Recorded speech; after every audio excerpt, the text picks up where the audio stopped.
Loué sois-tu, mon Seigneur. Notre maison commune est aussi comme une sœur avec laquelle nous partageons l'existence, comme une mère belle qui nous accueille à bras ouverts. Loué sois-tu, mon Seigneur, pour sœur notre mère la terre qui nous soutient, nous gouverne et produit divers fruits avec les fleurs colorées et l'herbe. Cette sœur crie en raison des dégâts que nous lui causons par l'utilisation irresponsable et par l'abus des biens que Dieu a déposés en elle. Nous avons grandi en pensant que nous étions ses propriétaires et ses dominateurs autorisés à l'exploiter. La violence qu'il y a dans le cœur humain, blessé par le péché, se manifeste aussi à travers les symptômes de maladie que nous observons dans le sol, dans l'eau, dans l'air et dans les êtres vivants.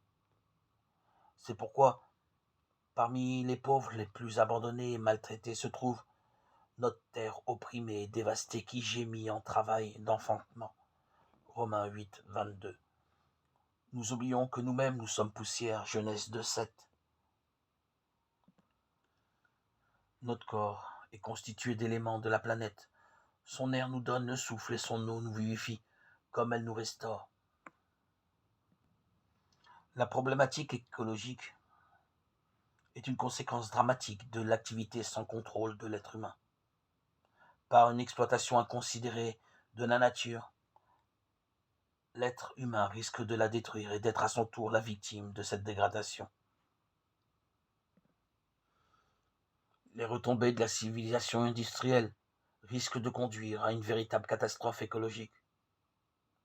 L'urgence et la nécessité d'un changement presque radical dans le comportement de l'humanité est nécessaire, parce que les progrès scientifiques les plus extraordinaires, les prouesses techniques les plus étonnantes, la croissance économique la plus prodigieuse, si elle ne s'accompagne d'une authentique